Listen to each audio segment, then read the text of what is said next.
Dan, Mr. you're up. What's your stance on overseas intervention?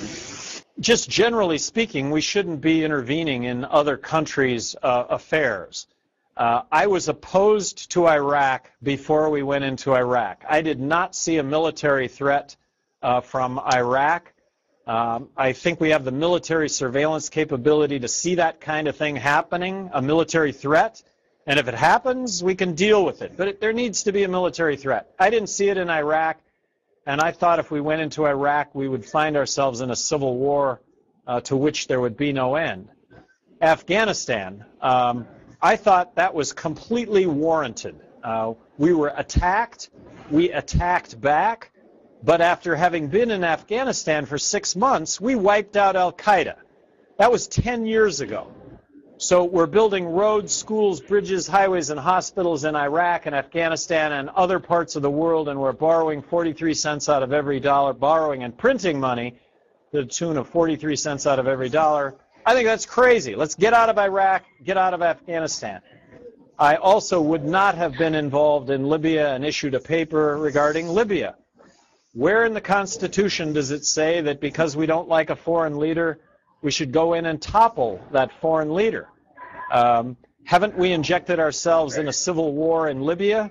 Don't 5 other countries in the Middle East qualify for that same intervention? What is the outcome going to be? Obviously, we're going to pick a winner, and we'll see how that turns out 15 or 20 years from now. And Mubarak was just overthrown, and this is somebody that we picked as a winner. I think at best we have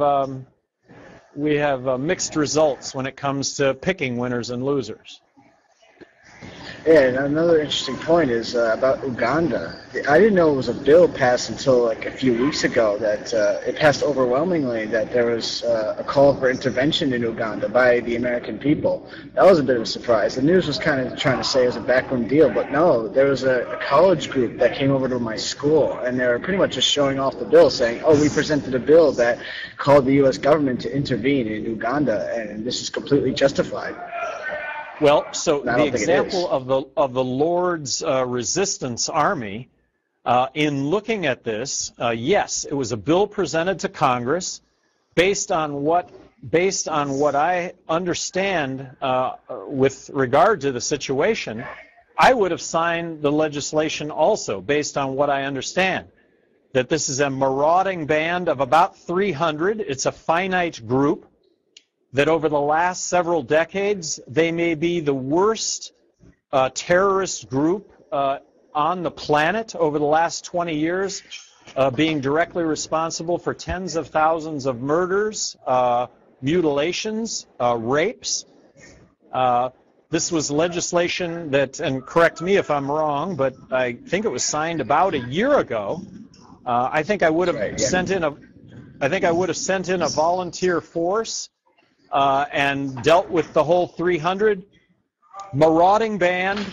3 countries asked for our intervention. Apparently, this meets all of what I would consider to be the criteria for a humanitarian intervention.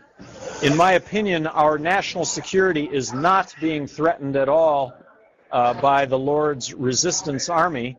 But this is a situation where I, as president, would not want to stand by and watch this come down. And in all of my life growing up, I can't think, there may be other examples that meet the criteria of the Lord's Resistance Army, but I can't sit here and tell you that there are. This apparently, to at least my understanding, and maybe it's because I've kind of tried to immerse myself in it a little bit, really is humanitarian action that will make a huge difference in the lives of millions of people. All right, thank you. Thank you.